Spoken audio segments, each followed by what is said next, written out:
বিশ্বাসের একটা ব্যাপার। এই গানটা হওয়ার কথা ছিল না আমাদের। আমাদের পুরো অ্যালবাম রেডি হয়ে গেছে, তো আমাদের 4 ঘন্টা একটা স্লট বাকি ছিল। তো আমি শুয়ে রয়েছি, আর আমার যে গিটারিস্ট, বেস গিটারিস্ট, আমরা ফুল টিম মেম্বার শুয়ে রয়েছি। শুয়ে থাকার পরে ও ওয়াশরুমে যাবে, ওয়াশরুমে গান গাচ্ছে।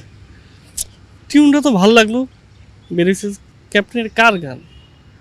তো এটা তো মাত্র লেখা হয়েছে, সুর করা হয়েছে, এটা তো এখনও প্রপারলি করা হয় না।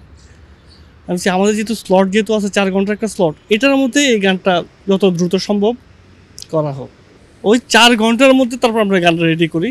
তাৎক্ষণিক অবস্থায় বেস গিটার, লিড গিটার ছিল, তো অবাক হয়ে গেছে কি ঘটনা, কি ও নিজেও খেয়াল করতে পারে না। এই যে ওয়াশরুমে গান গাচ্ছে, তার মধ্যে গানটা ক্যাপচার হয়ে গেছে আর কি, যে গানটা তো ভালো গান, সুরটা ভালো, ঠিক আছে। ওই 4 ঘন্টার মধ্যে আমরা রেডি করে দেন আমরা রেকর্ডিংয়ে গেছি। আপনার বন্ধু ভোকাল, হ্যাঁ, হ্যাঁ, তো ভোকাল হলে যেটা হয় সবাই চেনে, নাম টাম হয়ে যায়, হ্যাঁ। আপনি পেছনে থাকছেন, হ্যাঁ, সো এটাই কি মন খারাপ অথবা জেলাসির হিসেব ব্যাপার না। থাকে? ভোকালের প্রায়োরিটি ভোকাল দিচ্ছে।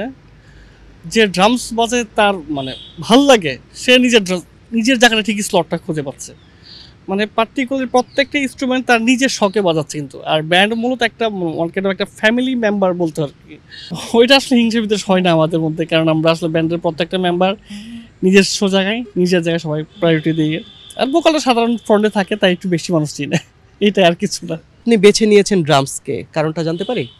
বেস থাকলেও চলে, কিবোর্ড থাকলেও না থাকলেও চলে, আর ড্রামস এমন একটা পার্টিকুলার একটা ইনস্ট্রুমেন্ট, এইটা থাকতে হবে। তো আমার বসে বলছিল, তুমি যে ড্রামস শিখতেছো, ড্রামস কিন্তু ওয়ান কাইন্ড অফ একটা তোমার গাড়ির একটা ইঞ্জিন। অন্য অন্য ইনস্ট্রুমেন্ট যেগুলো আছে এইগুলো হচ্ছে তোমার কালারফুল করে আর কি বডি, কিন্তু মেইন যে ড্রামসটা রিদম সাইড, ওইটা কিন্তু মূলত একটা ইঞ্জিন। তো ড্রামসটা শেখা আছে, ড্রামসটা শেখার আগে অবশ্যই চিন্তা ভাবনা করে নাও তুমি আসলে ড্রামার হইতে চাও কি না।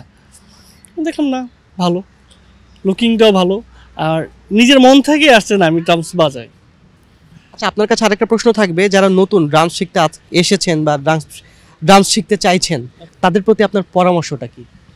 ড্রাম সাধারণত এইসব ইনস্ট্রুমেন্টের মতো যে কোথাও বাজানো যায় না, তার জন্য একটা সাউন্ড প্রুফ রুম দরকার, ভালো একটা ড্রামস দরকার। মানে ওয়ান কাইন্ড অফ ড্রামার যারা হয় তারা একটু ব্যয়বহুল হইতে হয়। তো শেখা যায়, বাট একটু ব্যয়বহুল।